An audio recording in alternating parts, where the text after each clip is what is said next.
केंद्र शासित प्रदेश लद्दाख में छात्रों और पुलिस के बीच झड़प हो गई।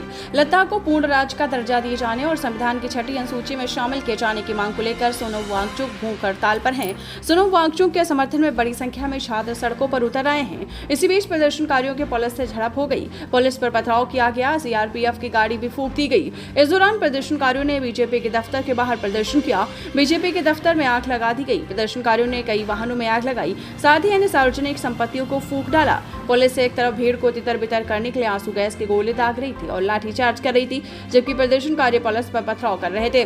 दूसरी तरफ लद्दाख में मुस्लिम और बौद्ध लोगों को एक साथ देखा गया, यानी दोनों में एकता देखी गई। बता दें कि आज से ठीक 5 साल पहले 2019 में जब लद्दाख को जम्मू कश्मीर से अलग कर नया केंद्र शासित प्रदेश बनाया गया तो पूरे इलाके में मानो दिवाली जैसा माहौल था। जगह जगह पटाखे फूट रहे थे, मिठाइयां बांटी जा रही थी और लोगों की आंखों में एक नई उम्मीद की चमक थी। दशकों से लद्दाख के लोग जम्मू कश्मीर से अलग होने की मांग कर रहे थे। उनका मानना था कि उन्हें पर्याप्त फंड नहीं मिलता और विकास के दौर में पीछे छूट जाते हैं। दिल्ली से आई सरकार ने उन्हें इस अरसे से चली आ रही मांग को पूरा कर दिया और लोगों को लगा कि अब उनकी किस्मत बदल जाएगी। लेकिन वह खुशी कुछ ही महीने में धूमिल होने लगी। लोगों को जल्द ही महसूस हुआ कि जम्मू कश्मीर से अलग होकर भी कुछ खास नहीं बदला।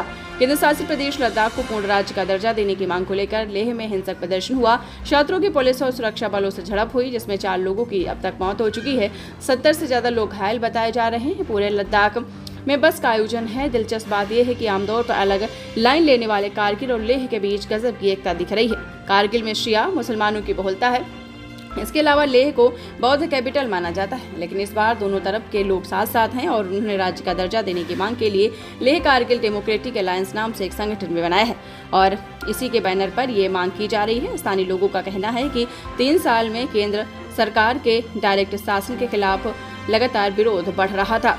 तो आपको बताते चलें, यहाँ के लोग लगातार ये कह रहे हैं कि हमारी संस्कृति, जमीन, संसाधन की रक्षा की जाए और इसके लिए स्थानीय सरकार जरूरी है। बता दें कि लगातार ये मांग कर रहे हैं कि इसके लिए स्थानीय सरकार जरूरी है। इस कमेटी ने कई बैठकें की, लेकिन कोई नतीजा नहीं निकल रहा। इसी साल मार्च में लद्दाख के एक डेलीगेशन से अमित शाह ने मुलाकात की थी, लेकिन वार्ता आगे नहीं बढ़ पाई। स्थानीय लोगों का कहना है कि ऐसा इसलिए क्योंकि अमित शाह ने हमारी मुख्य मांगों को खारिज कर दिया। पढ़ते रहिए fight against criminal daily newspaper.